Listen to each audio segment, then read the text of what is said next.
Mr. President, with the Tuskegee action today and a riot in Plaquemine Parish last night in Louisiana, I'm wondering if it seems to indicate that perhaps Senator Stennis was right and that what looked like the very successful march on Washington last week has instead got the South's back up and solidified them in their resistance. You know, there's been difficulties in the North, too, this last week, so that this is a continuing problem. The march was an episode, an important one, because I think it was an impressive manifestation of the strong desire of a good many responsible citizens for equal treatment. But this problem has been with us for 100 years and even before, and it was going to be with us for a good many months and years to come. The Negroes are 10% of our population. To bring them into a full life in the American society with all that means is going to be a long job. And you're going to have difficulties in various states, North and South, East and West. But they are here. They are given the promises of the Constitution, and we have to do what we can to see that those promises are carried out. That's the responsibility, it seems to me, of this generation of Americans, North and South, East and West, even though it presents us with a good many harassments. How seriously do you think this civil rights situation is going to affect your chances, assuming you'll be the nominee of the Democratic Party next year, in 1964? Well, obviously it's going to be an important matter. It's caused a good deal of feeling, I suppose, against the administration in the South, I suppose, in other parts of the country. Whenever you have a issue upon which people feel so strongly, it quite obviously has its political effects. So I would say it would be an important matter. On the other hand, I'm hopeful that both parties, Republicans and Democrats, will commit themselves to the same objective of equality of opportunity. I would be surprised if the Republican Party, which after all is the party of Lincoln and is proud of that fact, as it should be, I would be surprised if they did not also support the right of every citizen to have equal opportunities, equal chance under the Constitution. There's no sense in blaming it, of course, on Washington. That's a convenient place to blame it, and I suppose that's one of the reasons why we're there. But this is a problem which goes into every community across the country, every family, and everyone has to make a decision. It's going to take time. I think it's finally going to be done, but we're trying to do something much more difficult than any other country's ever done. A good many of the people who advise us so generously abroad have no comprehension of what a difficult task it is that faces the American people in the 60s. But I think that the United States government, I believe both parties, and I think the great mass of opinion is in favor of making progress along these lines. And of course, the most important area is finally going to be education, which ties into jobs. If you have education, equality of education, educational opportunity, then you find, I think, gradually equality in employment, and then you find the great hump of the hill past. Do you think you'll lose some southern states in 64? Well, I lost some in 60, so I suppose I'll lose some, maybe more in 64. I don't know. It's too early to tell, but I would think I'm not sure that I'm the most popular political figure in the country today in the South, but that's all right. I think that we'll have to wait and see a year and a half from now. Well, it's a year now. It's not that long. You making any estimate as to who your opponent might be in 64? No, there's a good many of them. Got any choices to who you'd like to run against? Either to put the issues before the people or otherwise? That's a great mistake. I know some Republicans chose me in 60 as their favorite candidate, but so I know I can choose anybody. I'll let them choose. Problems will become a little different when, of course, the Republicans have finally chosen a candidate who has to run North, South, East, and West, stand on a platform of the Republican Party, and it seems to me we'll have a clearer alternative. What do you think the issues might be in 64? Well, of course, abroad will be the security of the United States, our efforts to maintain that security, to maintain the cause of freedom. At home, I think it's going to be the economy, the state of the economy, jobs, opportunity for all Americans, what we've done in the field of education, what we've done in the field of resource development, conservation, all the rest. I would say the vigor of the American economy and the American society at home, the security of the United States abroad. Mr. President, this, after all, is Labor Day, and there are almost 5 million Americans who don't have very much to celebrate this Labor Day. It's another day of unemployment for them. Do you see any real hope in a booming economy where we still have to have this many unemployed, that in the next, say, 5 years, a second term for you, for instance, we can find a solution to this problem? Well, there's no magic solution that suddenly is going to emerge. What it is, it seems to me, a combination of actions, which we're trying to take. What we have to realize is to even stand still, stay still, we have to move very fast. We have 2.5 million more people working than when I came to office, and yet 1.5 million more people have come into the labor market. Now, this is going to be made even more difficult because in the next 2.5 years, we're going to have about 5.5 million people come to the labor market searching for jobs, and about 2.5 million of those won't have finished high school. So this is very difficult. When you talk about the unemployed, that statistic, you first realize there are almost 70 million Americans working, and we're steadily increasing their prosperity. But there are this very hard core of unemployed. Some of them are in the old coal areas, where they don't need those people now, and yet so they can't find work and they're older. The Appalachian region particularly, eastern Kentucky, West Virginia, parts of Pennsylvania, parts of Indiana, parts of Ohio, southern Illinois. Then there's the steel unemployment in the big cities, Pittsburgh, Youngstown, Gary. It's very difficult to find work for them. Then we have the combination of the older workers who have been thrown out of work because of technology, and then we have the younger people coming in, many of whom are uneducated. Now, 50 years ago, they could have either been a job on the farm or they could have been doing manual labor. Machines are taking the place of manual labor, and people are steadily moving off the farms because we're producing so much. The answer, it seems to me, lies in a whole variety of programs. The tax cut, I think, is most important. That would be an $11 billion tax cut in a period of 18 months. We're not doing this just because, though of course everybody would like to have their taxes reduced, but the major reason is because of the lift it will give the economy, the assurance it will give us against another recession. $11 million in the economy multiplies, it's spent, and will bring a increase of nearly $30 billion, $30 to $35 billion. This can, I think, be the most important step. In those areas where there is chronic unemployment, I think vocational education, aid to education so that these children will stay in the schools, and this is something that every parent can do. Any boy or girl who leaves school before they finished are going to have a hard time in this world of ours in the next 10 or 20 years. And area redevelopment, those programs which put a special emphasis on areas of chronic unemployment. These youth employment, so particularly these boys 17 or 18 are out of school and out of work, so we can take them and let them work as they did in the 30s in the CCC and these forests and all the rest. These are the kind of things, retraining, particularly for the older men, job retraining program. Therefore, I hope Congress will enact this kind of legislation. So in answer to your question, I believe that with the combination of the tax cut plus these other programs, we can reduce that unemployment from the 5.5%. Most importantly, we can prevent it from being increased, and I think we can get it under 5% in the period of 2 years, 2.5 years. We can't do it by just saying it'll be done on its own. Too many people are coming in the labor market, too many machines are throwing people out. Mr. President, speaking of Congress, the atom test ban treaty comes up to the Senate next few days, and everybody's predicting, as I believe you are, that it's going to pass by a very good majority.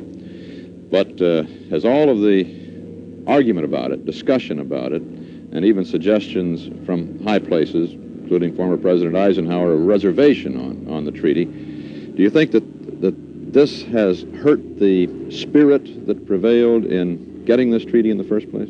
No, if the treaty is not substantial enough to stand discussion and debate, then of course it isn't a very good treaty. So I think what would be most desirable is after all this discussion and debate, then to get a very strong vote in the Senate. I think a reservation would be a great mistake. I don't think President Eisenhower used the reservation in the formal sense that he wanted the Senate of the United States to put a reservation on the treaty, because that would mean that the treaty would have to be renegotiated. He was concerned that we would make it very clear that we had the right to use nuclear weapons in time of war. Well, of course, we do have that right. We've stated it. The committee report of the Senate Foreign Relations Committee will restate it. So I think that will deal with the problem that concerned him. Otherwise, I think a reservation would which would require us to renegotiate the treaty with nearly 100 countries, in my opinion, it'd be better to defeat the treaty. Mr. President, the only hot war we've got running at the moment is, of course, the one in Vietnam, and we've got our difficulties there, quite obviously. The headline in the story in the New York Times yesterday morning was rather an interesting one. It said that the administration will try diplomacy in Vietnam, which I'd assume we've been trying all along. What can we do in this situation, which seems to parallel other famous debacles of dealing with unpopular governments in the past? Well, in the first place, we ought to realize that Vietnam has been at war for 25 years, and the Japanese, years. I remember a good many people who said 2 years ago that it wouldn't last 6 months. A good many newspapers said that. A good many local correspondents said it. Well, the war is still going. In many ways, it's gone better. That doesn't mean, however, that the events of the last 2 months aren't very ominous. I don't think that unless a greater effort is made by the government to win popular support, that the war can be won out there. In the final analysis, it's their war. They're the ones who have to win it or lose it. We can help them. We can give them equipment. We can send our men out there as advisors, but they have to win it, the people of Vietnam, against the communists. We're prepared to continue to assist them, but I don't think that the war can be won unless the people support the effort. And in my opinion, in the last 2 months, the government has gotten out of touch with the people. The repressions against the Buddhists, we felt, were very unwise. Now, all we can do is to make it very clear that we don't think this is the way to win. It's my hope that this will become increasingly obvious to the government, that they will take steps to try to bring back popular support for this very essential struggle. But these people who say that we ought to withdraw from Vietnam are wholly wrong, because if we withdrew from Vietnam, the communists would control Vietnam. Pretty soon, Thailand, Cambodia, Laos, Malaya would go, and all of Southeast Asia would be under the control of the communists and under the domination of the Chinese. And then India, Burma would be the next target. So I think we should stay. We should make it clear, as Ambassador Lodge is now making it clear, that while we want to help, we don't see a successful ending to this war unless the people will support it. And the people will not support the effort if the government continues to follow the policy of the past 2 months. I hope that will be clear to the government. It should be. After all, they've been conducting this struggle for 10 years, and I admire what the president has done. He's been counted out a number of times. I'm hopeful that he will come to see that they have to reestablish their relationship. But we ought to remember that they're the ones who are dying by the thousands, and they're the ones who have to win this war, or they're the ones who will lose it. We can't do either. We can assist them to win it, and we can warn them against losing it. But the United States is not we don't have troops in mass who are dying by the thousands. And we do the best we can to make it clear what policy they should follow, but they have to decide it.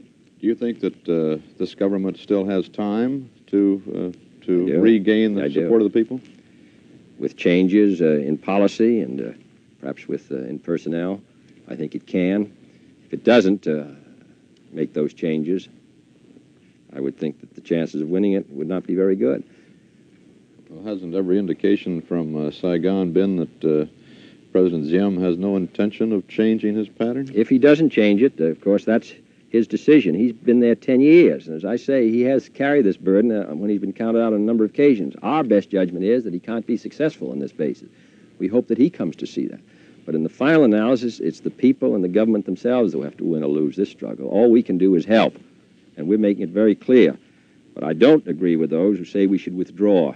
That'd be a great mistake. That'd be a great mistake. I know people don't like Americans to be engaged in this kind of an effort. 47 Americans have been killed in combat with the enemy. But this is a very important struggle, even though it's far away. We took all this, made this effort to defend Europe. Now Europe is quite secure. We also have to participate, we might not like it, in the defense of Asia. We're in a very desperate struggle against the communist system. And I don't want Asia to pass into the control of the Chinese. I would think that would threaten the security, not right today, but in the 1970s, the late 60s, that would substantially increase our problem, increase the danger to India, which is 500 million people. And if that were joined with the rest of the communist bloc, they'd be that much nearer to us. Mr. President, have you made an assessment as to what President de Gaulle was up to in his statement on Vietnam last week? No, I guess it was an expression of his general view, but he doesn't have any forces there or any program of economic assistance, so that, while these expressions are welcome, but the burden is carried, as it usually is, by the United States and the people there. But I think anything General de Gaulle says should be listened to, and we listened. You don't think that this is another prod to get together with you to try to call off President de Gaulle from his kind of sniping at us? No, I mean, President de Gaulle follows a policy of advancing the interests of France, and and he's a man of great stature. We're trying to advance the interests of the United States, and we think the interests of the United States are tied up with maintaining the balance of freedom in the world. What, of course, makes Americans somewhat impatient is that after carrying this load for 18 years, we're glad to get counsel, but we would like a little more assistance, real assistance. But we're going to meet our responsibility anyway. It doesn't do us any good to say, well, why don't we all just go home and leave the world to those who are our enemies. General de Gaulle's not our enemy. He's our friend and candid friend, and they're sometimes difficult, but he's not the object of our hostility. Mr. President, the sending of Henry Cabot Lodge, who, after all, has been a political enemy of yours over the years, at one point or another in your career and his, sending him out to Saigon might raise some speculation that perhaps you're trying to keep this from being a political issue in 1964. No, Ambassador Lodge wanted to go out to Saigon. If he were as careful as some politicians are, of course he wouldn't have wanted to go there. He would have maybe liked some very safe job. But he's energetic, and he has strong feelings about the United States. And surprisingly, as it seemed, he put this ahead of his political career. Sometimes politicians do those things, Walter. Thank you very much, Mr. President. And we're fortunate to have him. Thank you, sir.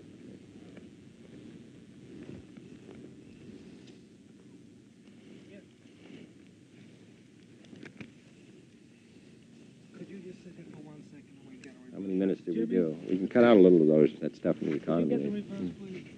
I got a Did that go all right from your standpoint? Yeah, that was fine. Maybe just a little longer, the answer, than... So I don't mind if they decide to edit any of this stuff. Yeah, we'll probably have to do some to get it in. Yeah.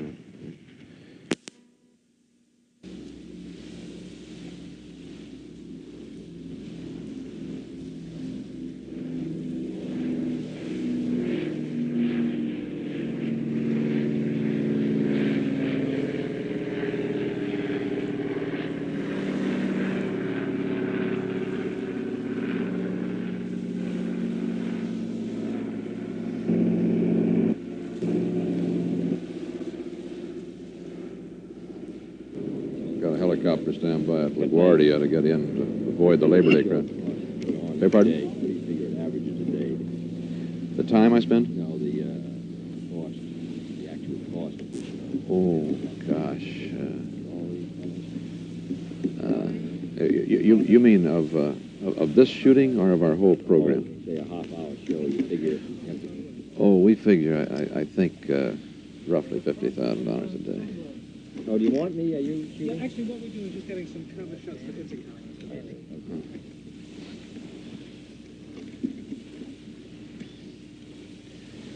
Get your long lens on that sunfish out there, and we can all have one for Christmas. Can't read the name.